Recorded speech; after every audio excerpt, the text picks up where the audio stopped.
I think So Bill McKibben would be very pleased with the discussion and certainly the level of discussion. I think he would appreciate it. We'll have to make sure he sees it.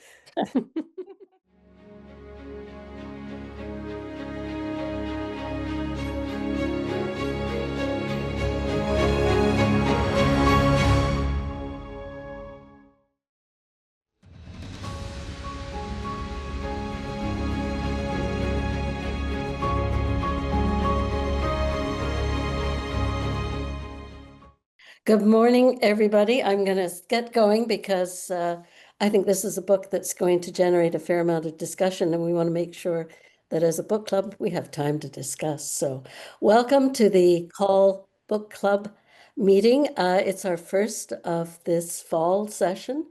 And this morning we're discussing the Here Comes the Sun by Bill McKibben. So as we always do with a book club, we're going to start today's meeting with a few words about Bill McKibben and his extensive background in environmental activity by Karen, and then an overview of the key themes in Here Comes the Sun. We'll follow that by a discussion and then wrap up with a look at where we are on the energy transition in Canada and globally. And then we'll do a final wrap up about call ending around 11:15. So if I can turn it over now to Karen, who will be speaking about Bill McKibben. Thanks, Janet. So Bill McKibben is, as Janet said, one of the most influential environmentalists and climate change activists of the past several decades.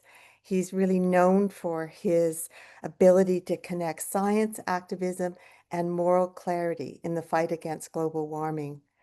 He has written over 20 books, and the first one he wrote was published in 1989, and it was widely recognized as the first major book on climate change written for a general audience. He's played, beyond his writing, he's played a pivotal role as an activist, co-founding 350.org and the Third Act.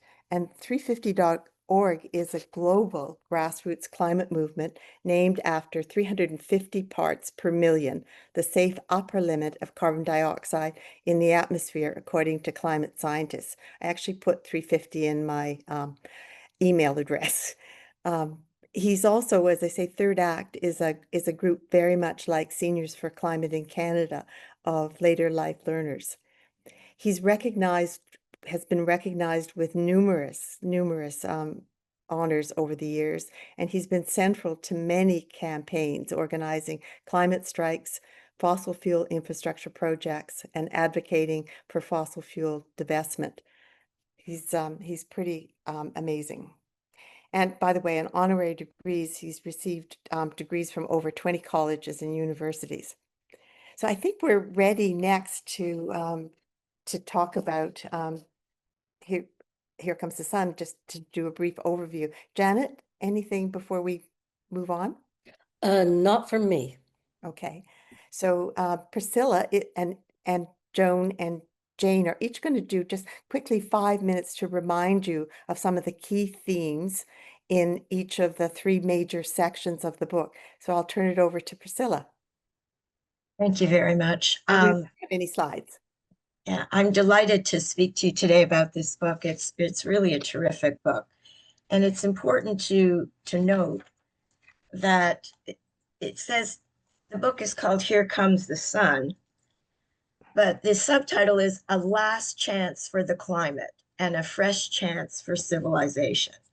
So while he's a very optimistic person about the advent of solar energy, and that it's bigger than fossil fuels, and that we could energize our entire world with solar and wind. He's very confident of that.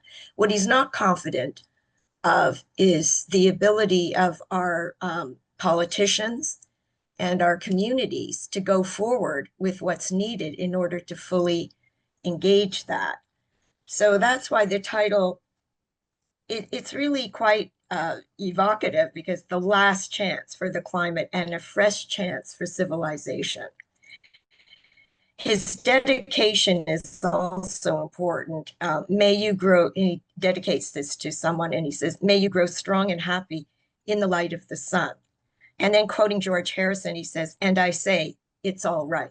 So what he's saying is it's a very positive statement about where we're at. And we know if we listen to the news at any given moment, we hear very little about positivity.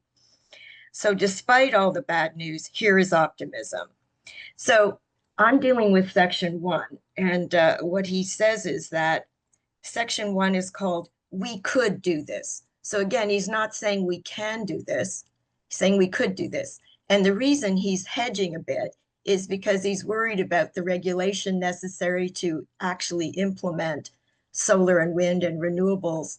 And you know, when you listen to the news, you hear about pipelines and nuclear and all kinds of other things that are very costly and in his view, won't get us home.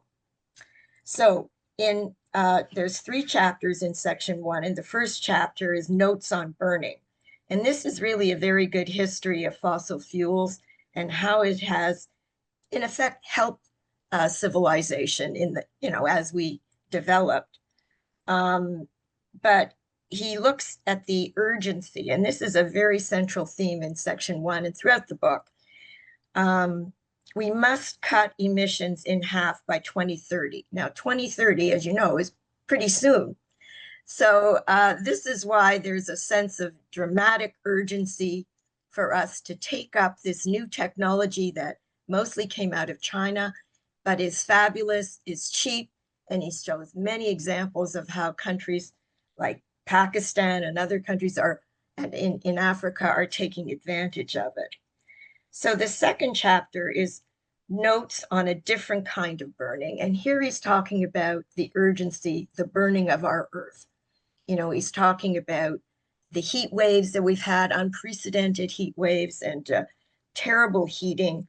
And again, reiterating the need to cut emissions in half by 2030. He says that in this chapter, he talks about the earth losing its resilience. So there is this, again, this sense of urgency.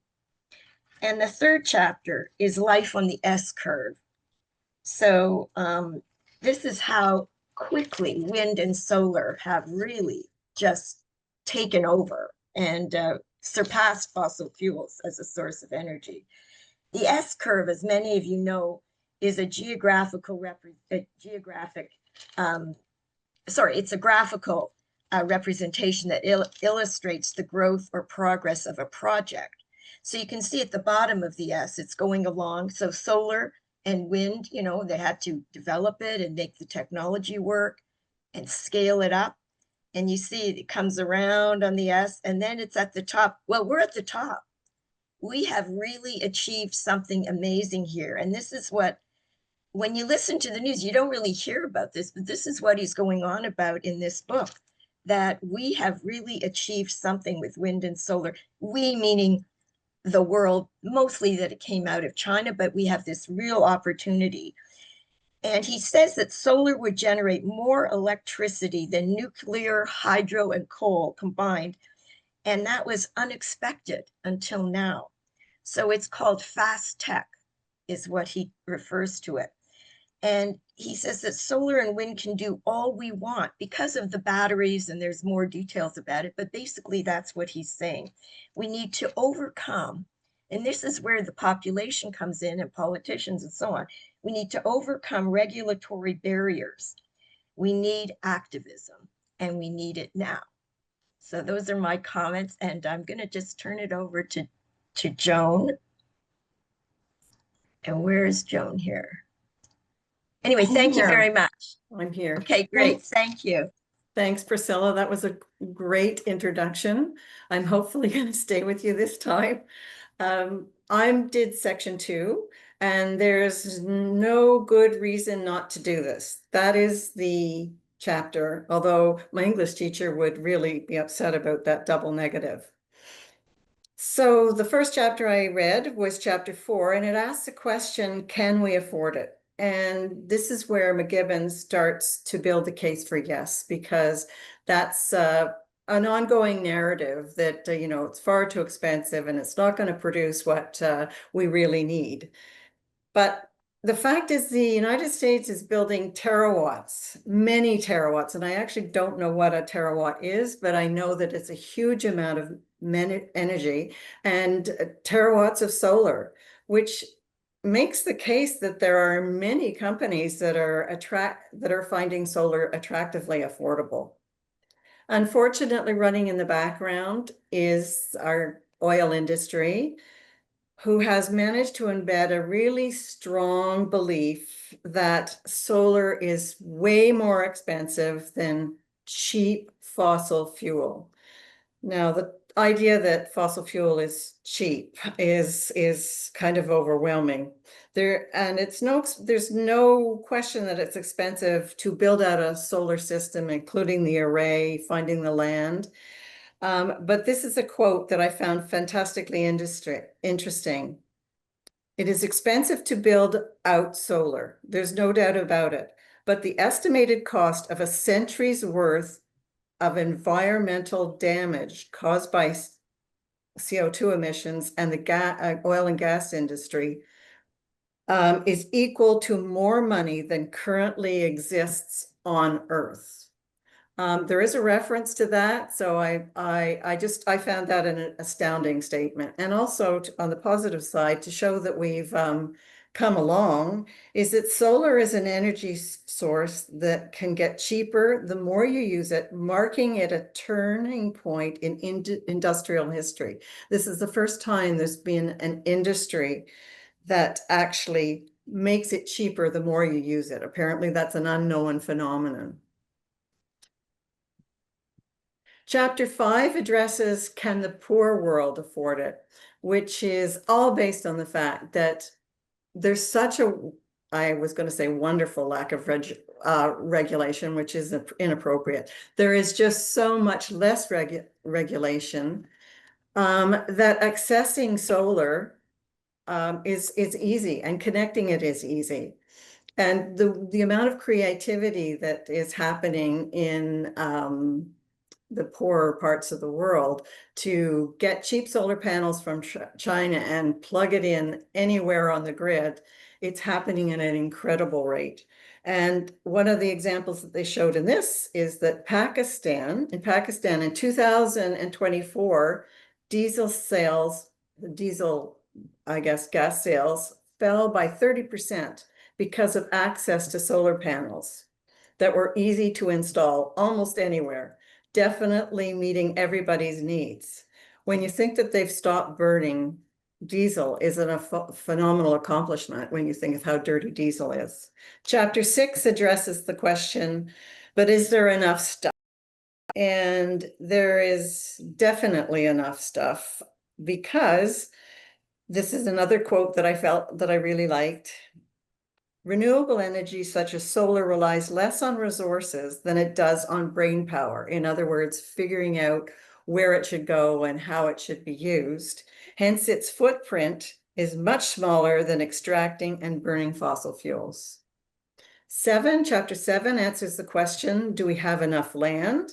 And that is a yes, but when NIMBYism comes into play, it's a big no, because it seems there's a strong, strong feeling that I don't want to see windmills, I don't want to see solar arrays, and I don't want them anywhere near me.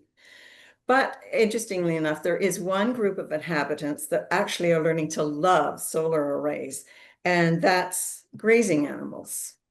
So that's why there's a tremendous adaptation or adoption by a lot of farmers to give their grazing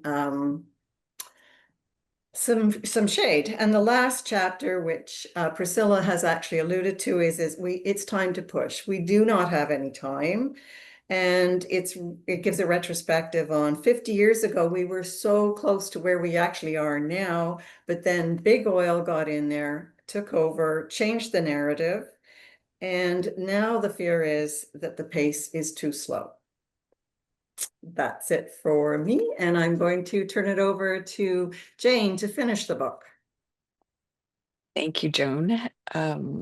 I'll be looking at section 3 of Bill McKibben's book. Like Joan and Priscilla, I've felt like this book is really compelling. He presents a very strong argument in wonderful stories and case studies.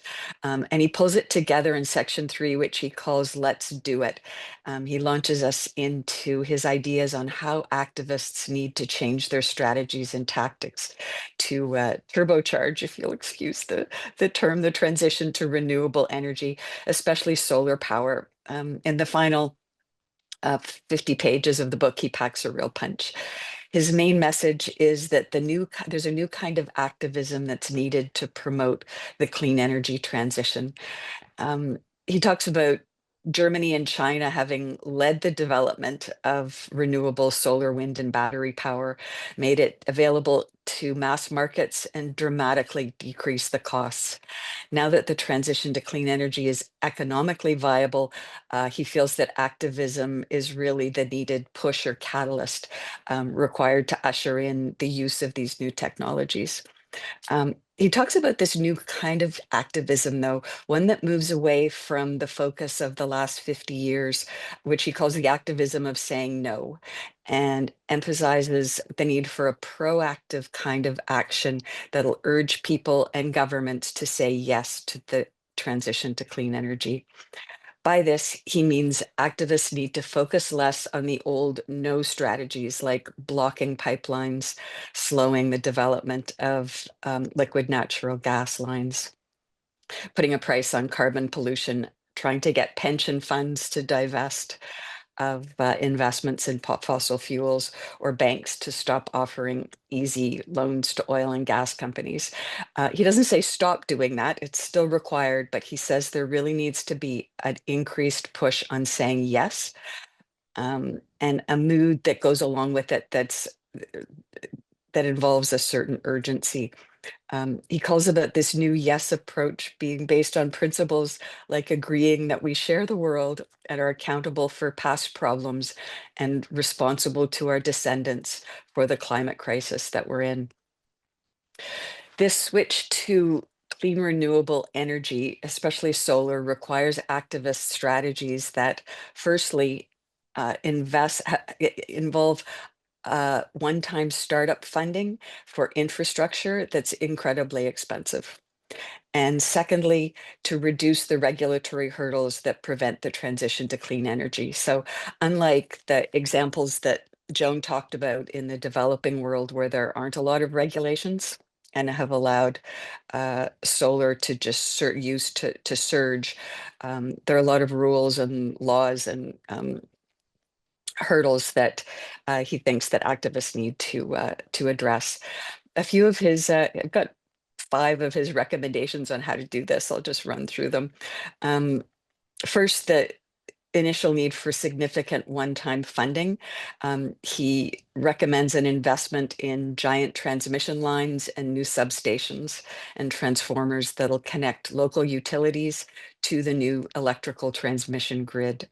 There's a curious paradox. What example he provides that some of these new lines in the US have actually been built near fossil fuel plants that don't use those transmission lines all the time, but can handle the load that's required. The second strategy is he thinks there needs to be a new focus to address regulations that block the uptake of the new technologies, particularly rules at the local level. So for Canada, municipal or provincial levels. The example he uses is the use of solar cells on balconies that have been a strategy that's been used in Germany and more recently in Utah. In a short period, they streamlined regulatory rules so that individuals who lived in apartment buildings or condos could purchase solar units for their balconies and plug them into the electrical grid. In Germany, small units required no permits at all. Third, he identifies different kinds of nonprofit and public institutions and organizations that help to navigate or help people transition to using electric heat pumps and solar panels. These organizations have been set up to help people crowdsource purchases, to enable neighbors to work together to purchase technology in bulk and lower the cost of equipment. Fourth, he talks about the need for lobbying efforts to allow for new models of decentralized storage of the electricity generated. He even talks about failures in some jurisdictions, one in his locally for him, he lives in Vermont, where they tried to bring in new technology to improve battery storage, but it was rejected because it was just too strange for people. But he hopes that both lobbying and effective communication and new technology that's coming online will speed up that transition for better storage capabilities. Finally, he encourages celebrations of the progress made, including concerts to raise awareness and celebrate achievements. In his final chapter, McKibben wonders at humanity's connection to the sun in general and celebrates it. He shifts his focus to spiritual and scientific descriptions of the sun and solar power. He tracks cultural roots of our connection to the sun as the basis for the Chinese calendar, celebrations of the equinox, and even the naming of Sunday after the sun. He also talks about the physics of the sun's origins and its impact on generating solar wind and as a catalyst in the water cycle. So in conclusion, his wonder at the immense force of the sun in the universe is encapsulated in his last sentence, that he's convinced the sun has given us one last chance. So over to you, Janet, to lead us in discussion. That was a great overview. Thank you, Karen and Joan and Jane and Priscilla, for taking a fairly dense book. It's a small tome, but it's a fairly dense book with a lot of information. And with that, I'm going to throw open an initial question. But if you've got a comment or a question or a discussion point you want to bring forward, don't feel yourself constrained to this. And my question to get you thinking or to get you talking is, what was the most significant fact or insight or contradiction you gained from reading Here Comes the Sun, and why and how was it significant? So just something to get you started. And with that, I'm going to look for some hands up. Judith, can I get you to start discussion going forward, please? Okay. Well, I've listened to Here Comes the Sun, and when the solar thing, we have transformed TO in Toronto. This is the big push for climate action for our municipality, but really heard nothing about solar. And so I feel out that the book has kind of made me want to look into it, see how it can matter. And does anyone know how much solar we have in Ontario or in Canada even? That's a question that I would like to research. So the idea that in my little Willowdale, maybe there's something that can be done. And I love the idea of the balconies in Germany and having the solar on the balcony. So that's my comment. Okay, and I think our amount of solar is only about 2 or 3% in Ontario at the moment. So I'm sure somebody can Google and fact check me. Roberta. Actually, Canada's solar per capita is fairly low, but one of the reasons is we have so much hydro and nuclear. But that just means, that doesn't mean we shouldn't do the solar for sure. I just wanted to mention, for me, the most important message in that book is that what the book's talking about this good news of solar, this is new news. It's really new news. It's like what we've seen in the past year or maybe 3 years. There's been a dramatic change, and we need to let people know that it's huge, and it is new, really new news, and a lot of people don't know about it. And Bill McKibben's mentioned that one reason we don't know about it is because it's mostly happening in China, but it is happening big time. It's incredible. So it's good news, and we all need good news. There we go. We certainly do need good news, particularly in these days. Okay, Marilyn. Hi. Hi. I just felt this surge of optimism reading his book and then hearing him on a couple of podcasts was so happy. So it's not and again, I'd add to that whole no philosophy, no activism about no, you shouldn't use plastic bags, no, you shouldn't do this, no, you shouldn't do that, which is such a slog. So now it's, as he said on one podcast, instead of the Sisyphean task of pushing uphill, we just need to get it. It's rolling downhill now. The good news is it's just we all have to get behind it and push so that it goes even faster. So what struck me was that the big question is, can we do it in time? It's almost like, it's so funny. Earth has been around for how many billions of years? And we're now in this 20-year window, 15-year window, which is ridiculously small in the grand scheme of our planet's history for not screwing things up. And that really the most important thing we can do is win this race between the money behind the petrol industry that is fueling all the incorrect messaging and to get this message of positivity out so that regular people like me can go and do something in our local communities. And the whole idea of him saying, really, we've got to animate and activate in our local communities, and then the good news will spread. Mm-hmm. Really landed with me. So I'm not being very succinct, but I think my big thing is, how did it get that we're in the 15-year, this is it. This is the final, this is the race for our lives. This is it. And at the same time to have this wonderful good news arrive at the same junction. It's kind of miraculous. So what are we going to do now? If I can go on for one more second. I was even thinking as I was listening to his podcast last night and today, can I go to the schools in my neighborhood and just talk to the trustees and find out what their heating is and how much they spend and whether maybe solar panels on the roofs would make a difference and what would be the objection to that, and just start creating a kerfuffle around it for all of the public schools in my neighborhood. And why not? That's where my grandkids go to school. And maybe the grade 8 kids could do a project, that something around looking at what the issues are. And maybe it would take a few years, but it would be a start. So and getting young people involved right. attuned is a fabulous idea. Right. Yeah. Okay, now I've said it on the record. I guess I have to do something about it. Start that first push. Yeah. Linda. Yes, and this is following on from Marilyn.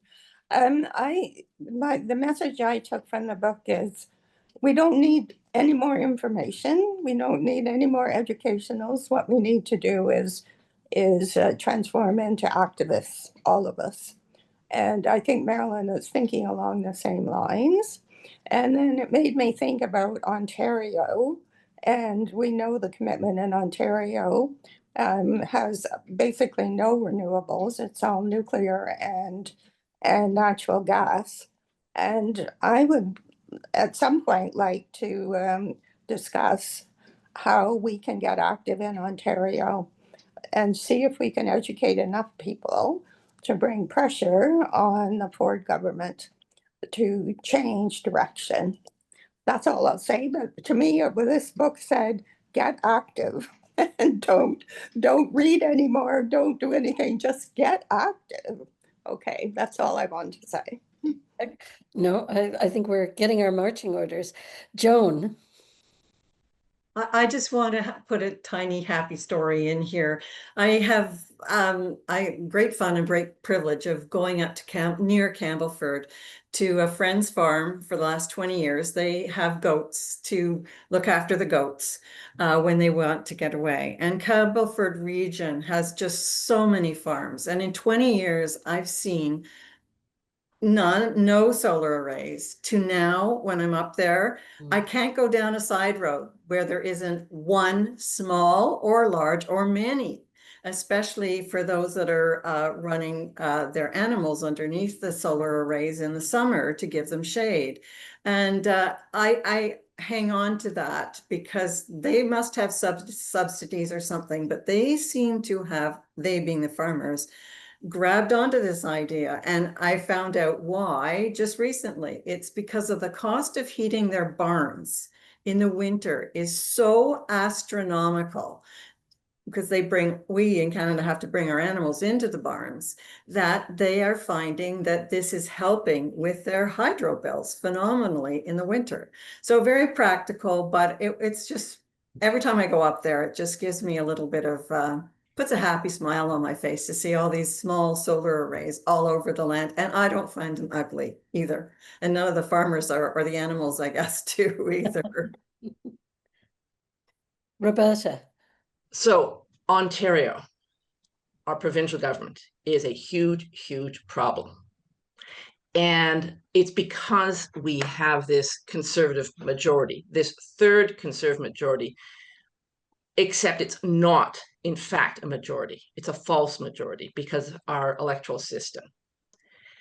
And until we can stop having these false conservative majorities, we're going to be stuck. You can petition all you like. You can talk to your MPPs. You can go to rallies.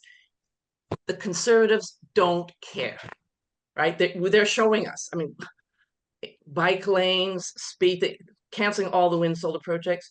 So I just want to throw this one out there. It is a climate issue. I'm working within the Liberal Party to get them to be strongly in favor of electoral reform. The Greens and the NDP are already there.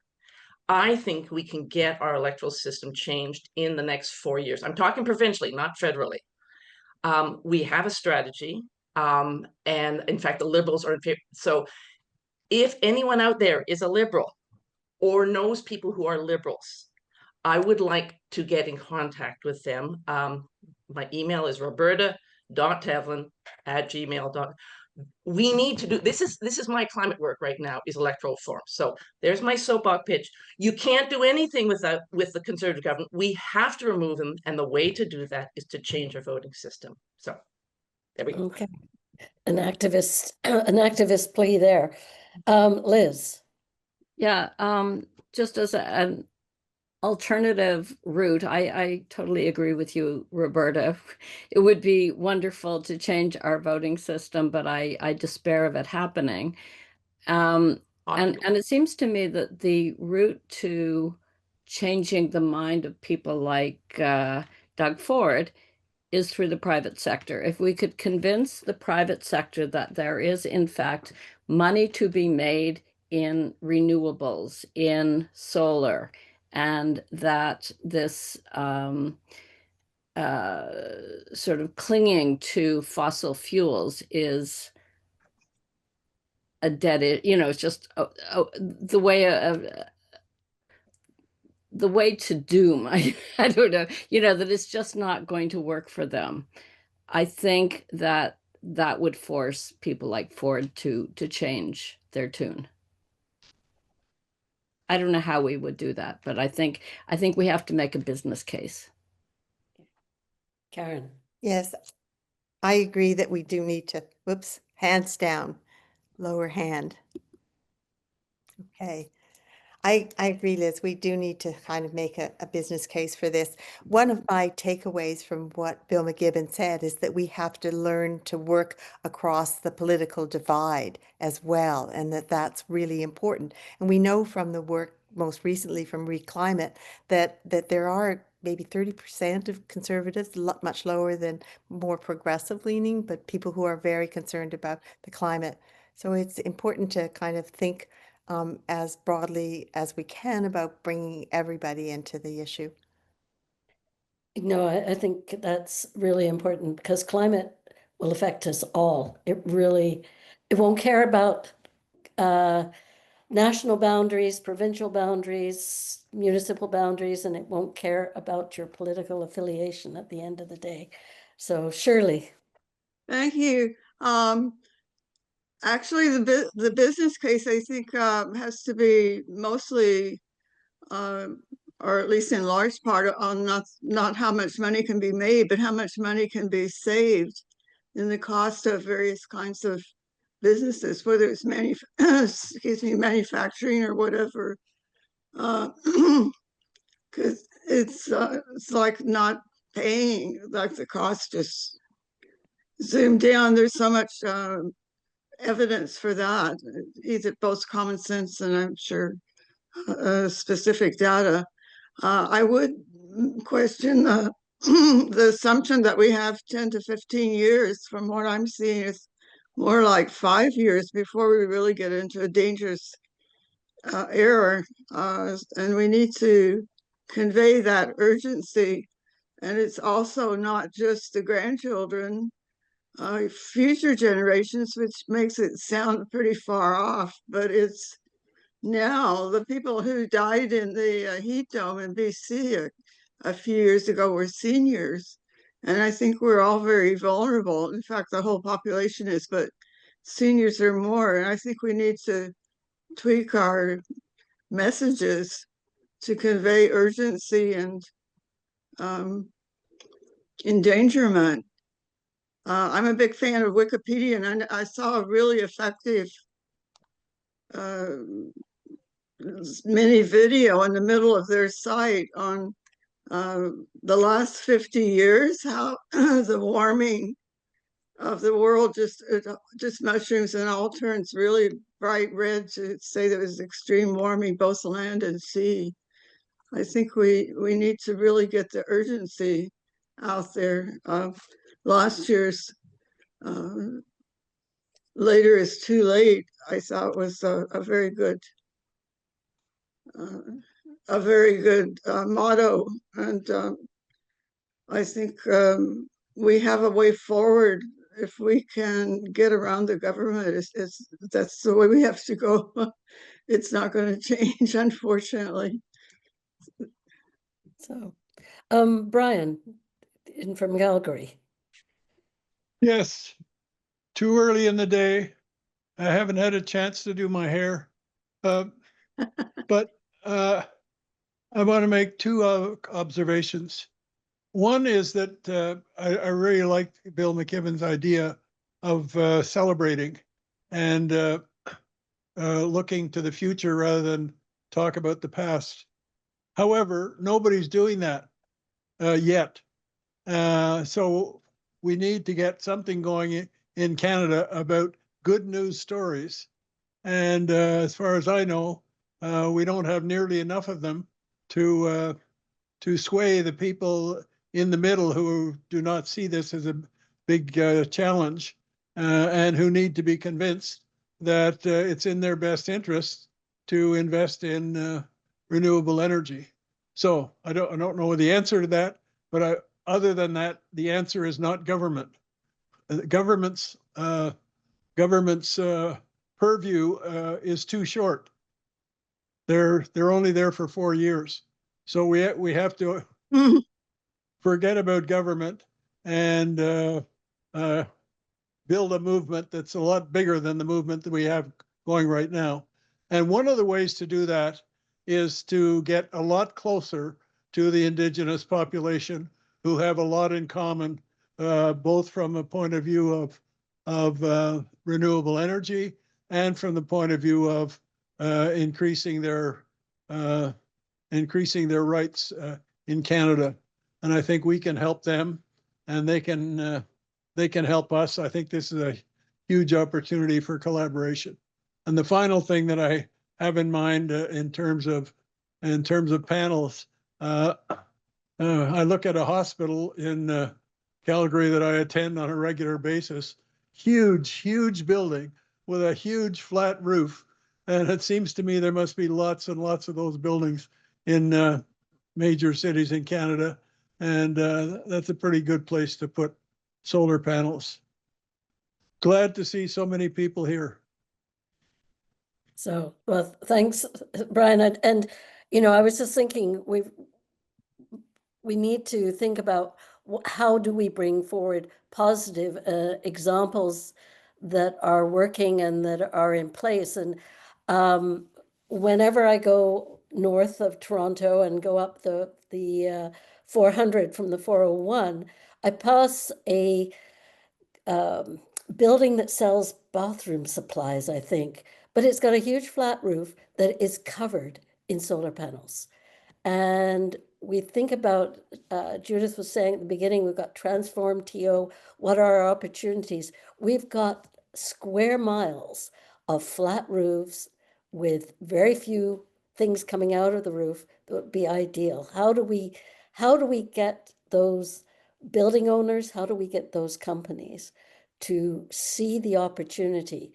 How do we communicate some of that? And I think that's a challenge coming from Bill McKibben's. Other people, any thoughts on positive news and ideas that can be taken forward? And I'm not seeing a whole bunch of hands come up. Come on. Well, I'll jump in on that one. Maybe that is a place where government could help. That maybe tax breaks for solar panels would be one way to go.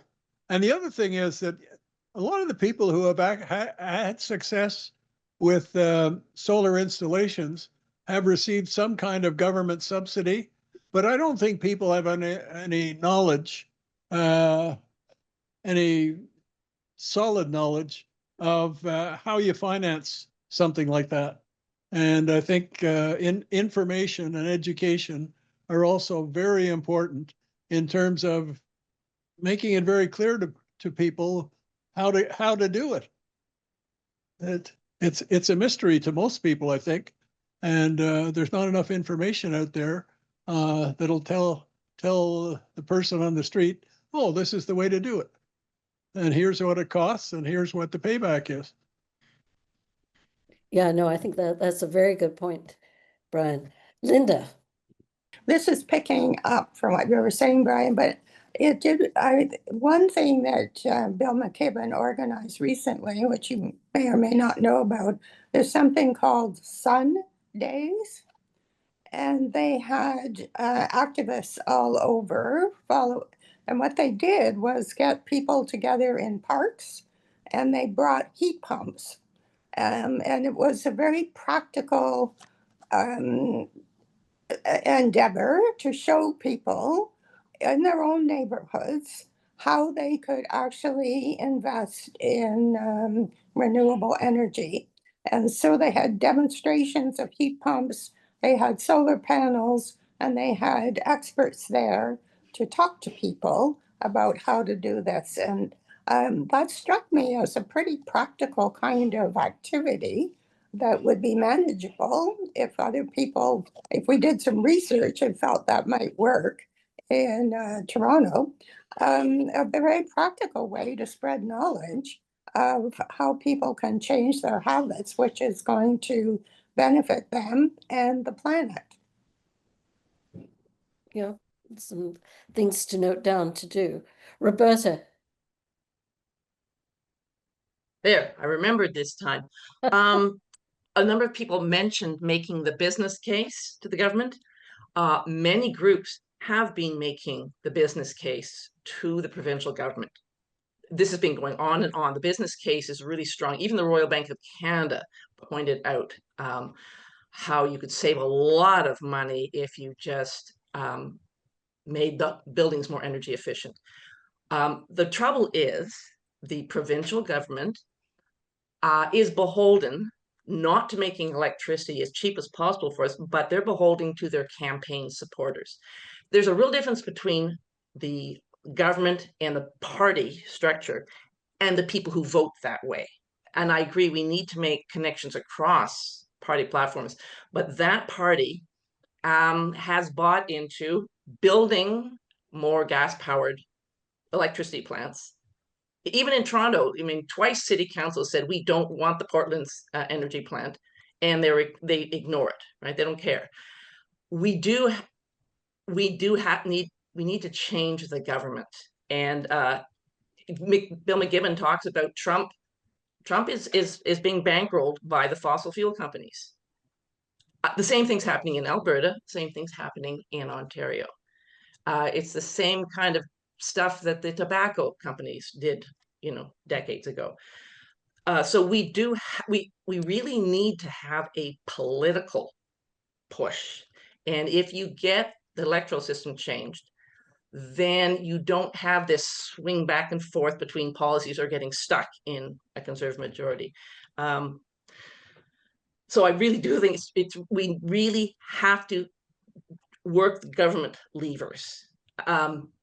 Education for everybody is really good. We need all the levers, and the government one, I think, needs more work. I didn't want to get politically involved, but I don't see how you can get anywhere without that. But good news, I want to go back to the Indigenous people. The Six Nations have put up a huge solar and battery array. There you go. They can do it, because they're not beholden as much to the provincial government. So that's a good news one. And First Nations in northern remote communities are very much coming together with ideas on renewables, and I think they are becoming leaders in many for small communities. So a lot to learn. David Goldman. Thank you, Janet, and thank you very much for the presentation today and the discussion. It certainly people have thought about this in great detail. And if I'm not mistaken, everyone wants to help. The question is, are they prepared to learn how to help? And are they ready to commit?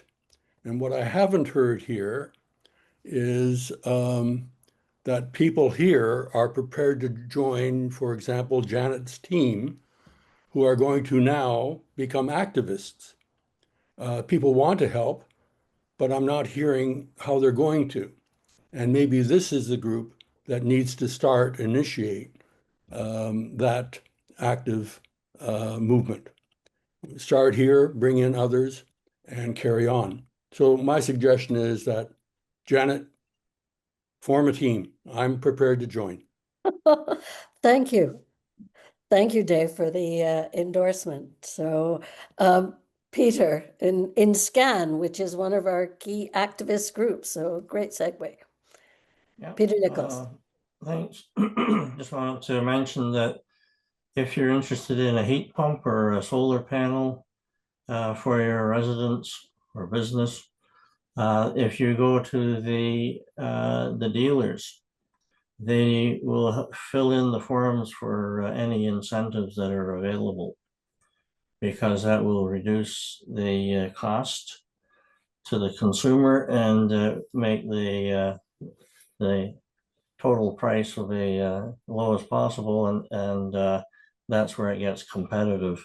So get some quotes from 2 or 3 dealers and go with the lowest bidder. Make sure they're all accredited to install whatever it is, heat pumps or solar panels or wind turbines. Okay. And I think that's real information is what will help get things done, I think. Priscilla. Yeah, hi. And thank you all for your comments and your interest in this. I just wanted to mention a few things.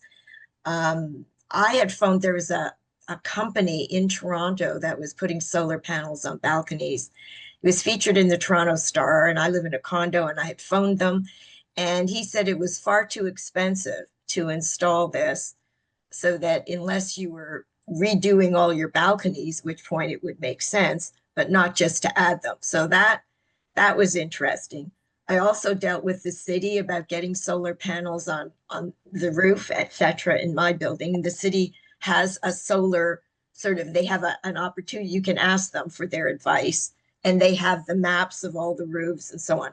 They said it wasn't appropriate in my building, but we do have sun on one side of the building. We face east. We have morning sun. We have sun on the other side. So it appears, and I think Karen had mentioned that she had looked into this question a bit, that there aren't really standards for solar. So Whereas in Pakistan or in some of these other countries, they could just get those panels, plug them in, pay very little money, and carry on. For us, if I wanted to plug it into my little condo here, I would have to meet some kind of standards that don't even exist right now.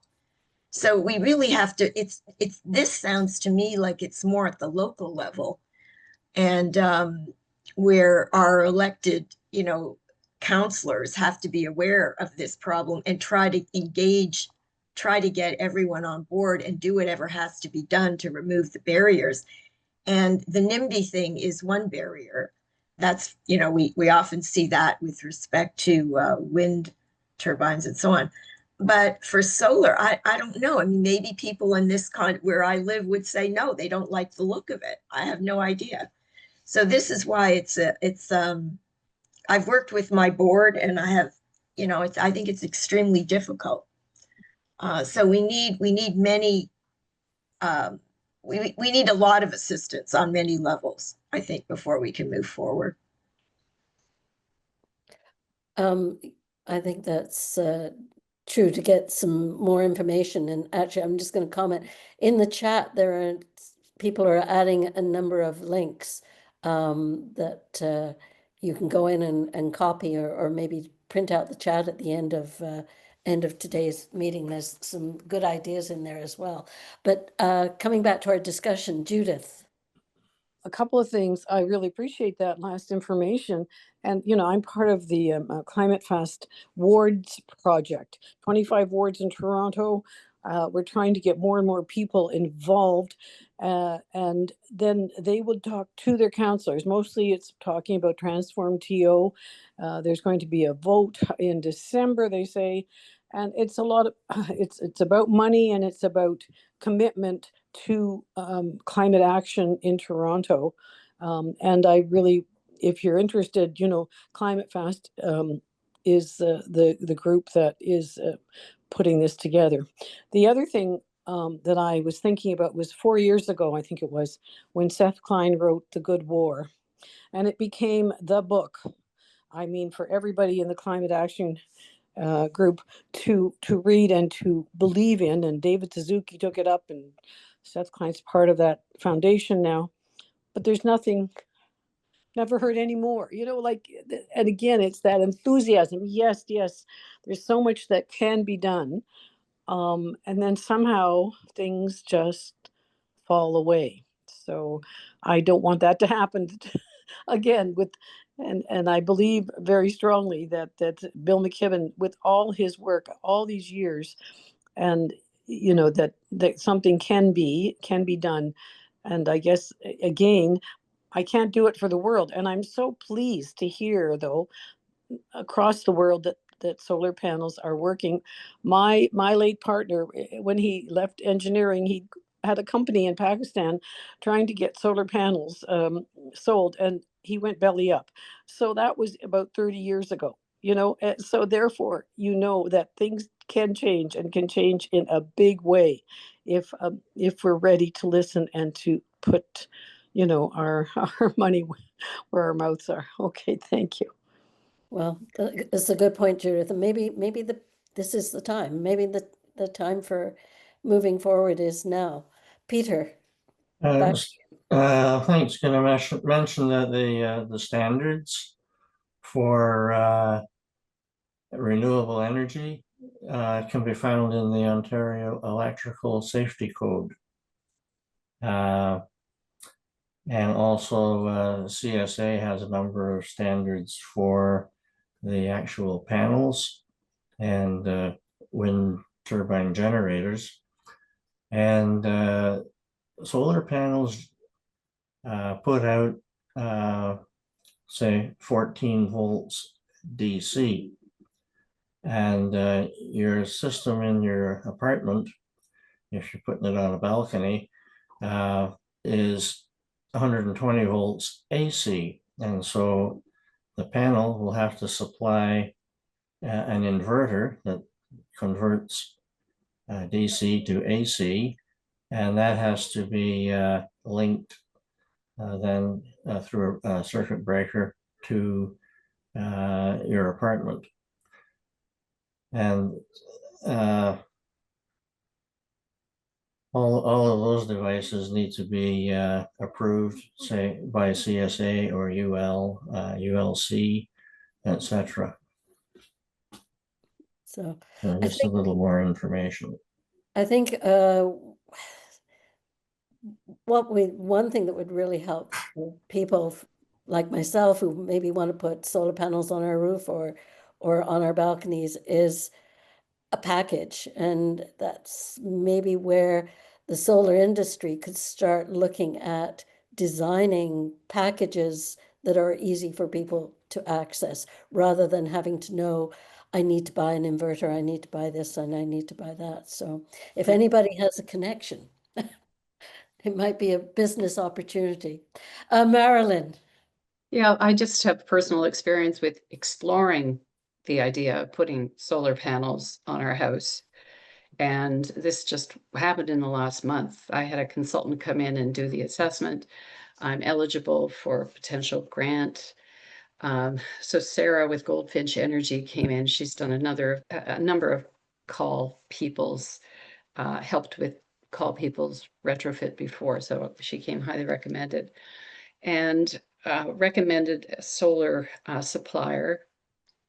The amount it would cost to get the solar panels was going to be 37,000. I have a perfect house, apparently, for solar panels. We had no trees, shade. The way it's slanted is perfect to catch the sun at all times of the day. So the solar panels themselves were going to be, and it's about, is it a 2,000 square foot house? Maybe. It's not huge, it's not small, it's somewhere in between. So $37,000 for the solar panels. If we plug into the grid directly, then we have to wait, which means that I use off of my solar panels, but any extra I have goes straight into the grid, and then I get money credit back from the grid for that's called net metering. That would be the extent of it, but I would still potentially need to do an upgrade to however many amps, and that might cost umpteen whatever thousand. So if I wanted to get a storage battery, a Tesla battery, it would be another 22,000. So we're getting into real money, like for somewhere between, and this is before HST. So we're getting into 50, 60, maybe even $70,000. And then I had to think, oh, wait, my roof, how old is it? Well, actually, it's 20 years old. It maybe has another 5 years. I had a roofing guy come and look at it. So do I want to spend that 15,000 to get a new roof or 10,000, whatever it is? So for that, I would potentially get a $5,000 credit on the battery from the government. I would also potentially be eligible for a $40,000 loan, interest-free, to be repaid over 10 years from the government, which was nice. But the window closed on that last week. And I frantically tried to do the application, and they made it as hard as possible for me to get in there and do it. So that window closed. So then it's me having a conversation with my husband. How do we feel about solar panels? Will get us off the grid entirely. It will completely get us off the grid. The thing is, our electricity is relatively inexpensive because, as everybody's been saying, it's nuclear and it's hydro power. And I would save almost no money a year on my bills because my electricity use would go up, but I would be providing my own. It's maybe that's not quite right. But anyway, there were a lot of reasons why it wasn't as easy as I'd hoped. And this is why I'm thinking, well, maybe I need to go bigger scale with the kids' schools. And maybe there's a better business case there because the business case wasn't making sense for me. But in the meantime, I'm still burning CO2 to heat my house, which bugs me. And I'm still doing all these other things. So I would like for there to be some sort of a, I don't know, if there was a mass buying plan where, okay, everybody, solar panels are on sale and we have contractors on the street and can install them for you, and roofers too, if you need a new roof. And it's all going to be for the low, low price of whatever, sponsored by our friendly neighborhood government, then I would be in there so fast, it would make your head spin. But right now, even with all best efforts, and getting my own consultants and doing the math, I have just felt I couldn't make a business case to convince my spouse. I could go ahead and do it, but we might have a big argument for years and years. So that's my little story. Well, and one of the key points in making that business case is the price of electricity, which is subsidized out of our taxes. So we don't pay the actual cost of electricity, and we haven't paid it for years. So yeah, it makes for major challenges. We're coming to the end of our discussion. Brian and Liz, I'm going to, you're booked in, and then we'll need to go to our concluding comments. Brian. I really like what I just heard, because that's getting down to the nitty gritty of what we're talking about. There's a person who's actually done the math, looked into it, and made a decision. This is the kind of information that people need to have to inspire them to do their own investigation into this. And I think we have to bring this discussion down to individual information that people have that they're willing to share. People who might have invested in clean energy and are able to tell us what is the result, how they feel about it. People who are considering doing it, and that's when we're going to start seeing progress on the ground. And the more good news stories we see, or even cautionary tales, one or the other, the more of those that we see, the faster is going to be the progress. So thank you very much. And I would finish with a question. There are 40 people on the call. How many are able to raise your hands and say that you have firsthand experience with looking into renewable energy? Thank you. Not enough of us. Liz, did you want to make some concluding? Because I know you've done a lot of looking at retrofitting. Yeah, I just wanted to mention that, and this came to mind when I was listening to Peter and talk about how technically complicated solar is. You know, he's talking about all the equipment you need and the conversion and all this stuff, and it's beyond people like me. So I am involved with a group called Toronto Home Energy Network, which is working to set up and support neighborhood retrofit groups. And I'm actually, tomorrow, I am launching such a group in my neighborhood of Seton Village. And I will put the contact information, I'll put their website into the chat. And I think that that is the sort of leverage that we need to make solar more acceptable to the average homeowner, because otherwise it's just too overwhelming. The idea is that neighbors help neighbors. It's like a peer support group that is supported by the network. And I would encourage you, if you, especially if you live in a single family house, to get in touch and see if you are interested in setting up a neighborhood climate action retrofit group. Ours is called Seton Village Green Neighbors. Liz, can I just also suggest you put your retrofit forum link into the chat? Like, you also curate an information site that I think everybody, if they had the link, could send to friends and put, share on social media.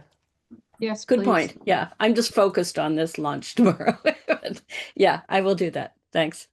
And I think not only is it a challenge for individual homeowners, I think it can be a challenge for businesses who don't have a dedicated person who can deal with this, learn the language and the like, and that part of somehow maybe Transform TO can start getting businesses that have implemented something, talking to other businesses, and leading the way. So it's a new area. It's a new challenge, but it's a challenge we do need to meet.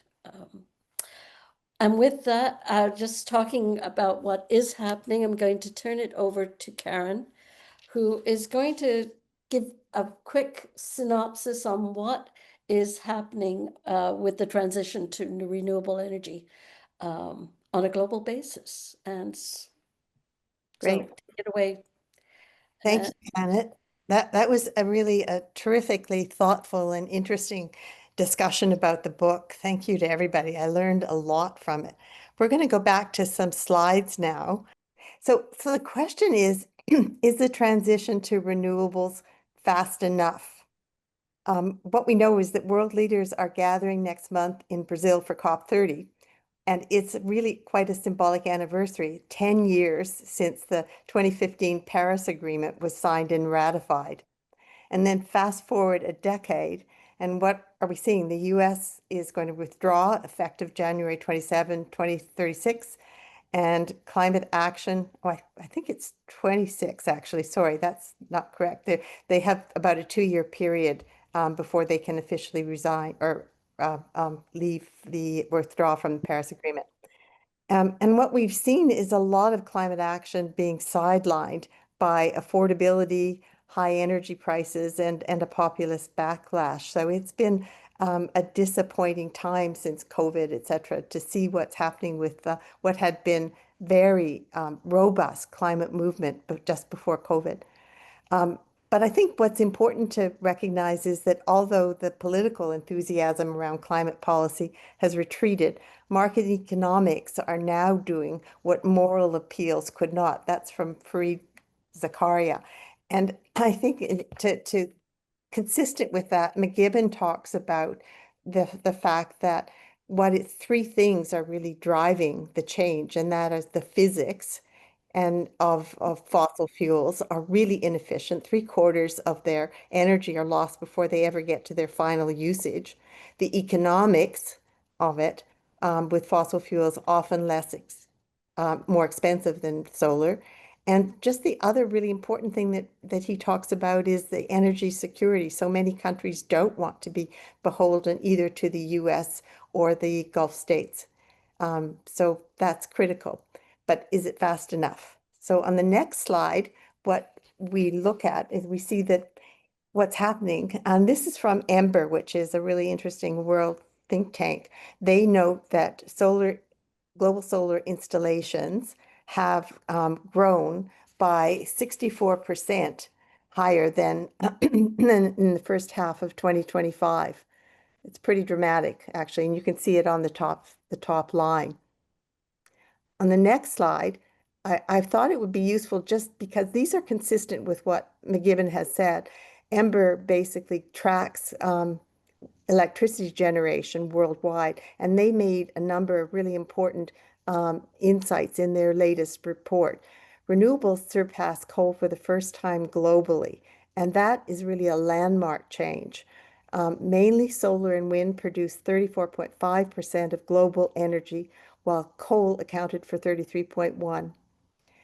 But what we know is that growth is really driven by China and India.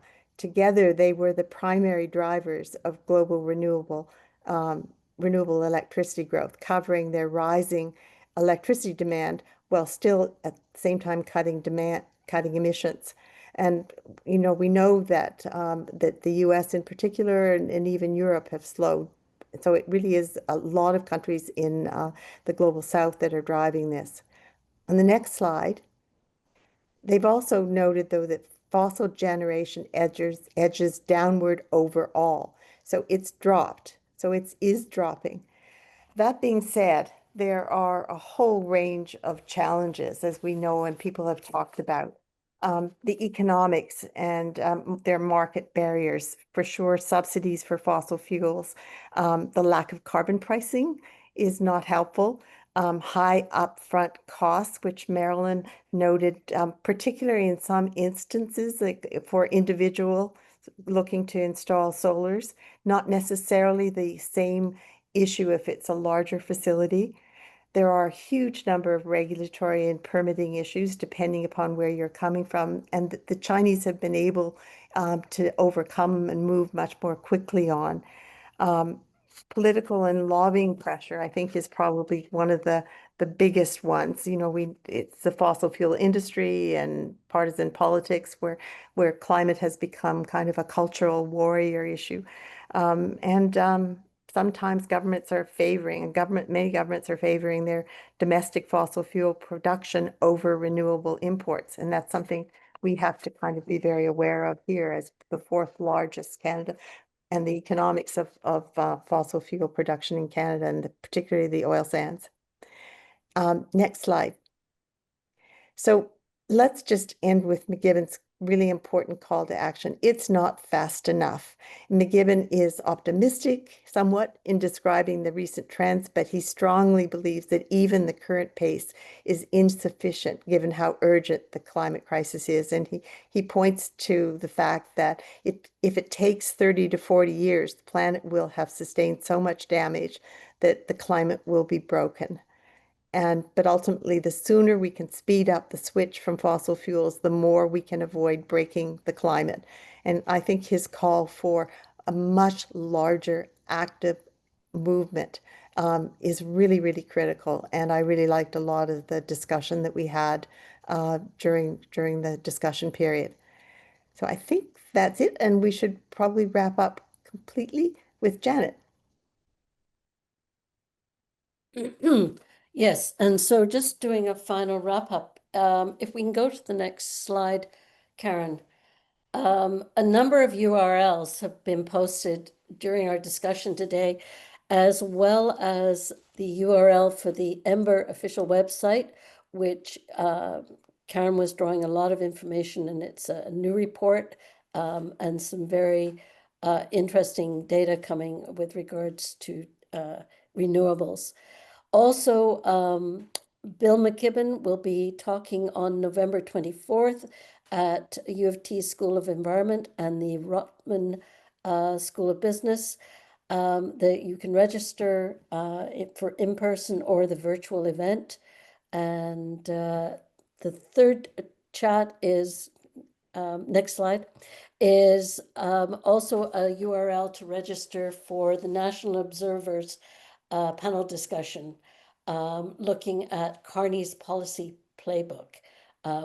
They've titled it "What's Next in Ottawa," which is occurring tomorrow at 5 o'clock. But you can still go online and register. Janet, I just want to say quickly that a number of us have already registered for November 24th, even though we do have the book. And we're going to go and say hi, asking him to sign a new book and ask him if he wants to come and speak in again to our group. So we'll see how we do. So there'll be a call gang attacking poor Bill McKibben. This next slide, just some reminders about upcoming call events. The next major learning meeting will be on December 3rd, so make sure it's in your calendar. And with regards to our various interest groups, the advocacy interest group is meeting on November 19th. The individual action group is meeting on the 18th, and there may be an older date in some of the newsletters. So that's the date for the individual action, and I believe they're going to be talking about the fast fashion. As always, the newsletter that comes has good news stories, and if you've got good news stories, please forward them to Karen as one of the newsletter originators. And Nature-Based Solutions Group are putting together their 2026 Earth Day plans. So things happening. Next slide. Not everybody today on the call is a member of call. We always welcome all kinds of people to our activities. If you're interested in finding out more about us, basically we are focused on education, is a lot of our activities, but we also partner with a variety of other activist groups and other environmental groups. We work particularly closely with Seniors for Climate, SCAN, and CALL was one of the 6 founding sponsors. So come join us. Next slide. And find out even more about us if you go on our website, which is www.climate-learners.ca, easy to find. Our email is contact us at Climate Learners. And if you go online and onto our website, you can subscribe to our monthly newsletter, which has lots of information, not only about what is happening at CALL, but what is happening across the climate change community. And with that, thank you very much to everybody, and have a good day, and go and be active. Thank you very much for a great discussion. Thank you. Thank you for such a well-organized summary and leading the discussion as well. Great job, the whole group of you. Thank you. And thank you to Karen and everyone who worked on this. Thank you very much. Yeah. Thanks. And did the organizing. Seniors for Climate have been really thinking through how they can be more active, and we're part of that. And they're going to be sending out an e-blast sometime in the next day or so about some things that we can do. They've partnered with the, as a first step, with the CCL, the Citizens Climate Lobby, in order to lobby more effectively in Ottawa. And they've got a number of seminars coming up on how to lobby effectively. And they've also are going to be talking about how we should be writing our members of parliament at this really critical time. So if you haven't joined Seniors for Climate, go to their website. Just Seniors for Climate. Later is too late is, I think, really what it is. And you'll find a place where you can sign up and get notifications from them, and we'll be working carefully with them as well. Get involved with the budget for the city. There's all these consultations coming up. Mm-hmm. Yeah, there's a lot happening in the coming weeks. The November 4 budget, the COP, obviously I think it's from the 10th to the 21st, which is going to be really quite interesting. Carney, I understand, is currently scheduled to go. And the other is the possibility of their climate competitiveness strategy, which is going to be much watched. And let's see where they go with that. So a lot of important things happening. And as Linda pointed out, I see she's here. It really is important to take a look again at and keep on the provincial government. You know, they've done some important and good things in the way they've done a lot of energy planning. The IESO is a very professional group, but by far what we're looking at is with so much emphasis on nuclear, is a very high cost energy future. And the transition period, which is being basically covered not by renewables, but by gas, is really disappointing because it'll drive up our emissions. You know, they went down so significantly with the Liberals' unique and first in North America move to shut down all of the coal plants. And this government is basically bringing emissions back up to where they were. And those gas plants, they're major investments. They're going to be used for as long as absolutely possible. I mean, from a business point of view. So they're not going to be amortized in 10 years or 20 years. It's going to be 40 years. So in terms of that, but I think one of the things is educating the government as well. One of the restrictions they have on renewables is it's not on class 1, 2, and 3 agricultural land, and it's sort of got to be non-agricultural land that it's on. But when you look at it, for instance, solar panels and can continue to be grazing lands, and the solar panels can actually act as some protection from excess heat and sun to the grazing animals. So there are dual usages, agriculture and renewables, that fit very well together, and the government sees it as a either or, very black and white, so very frustrating. But anyway, Thank you, everybody, for staying. And I was very pleased to see that we almost kept everyone until the end of the discussion. So It was great. Very, Thank you. very And well done. yeah,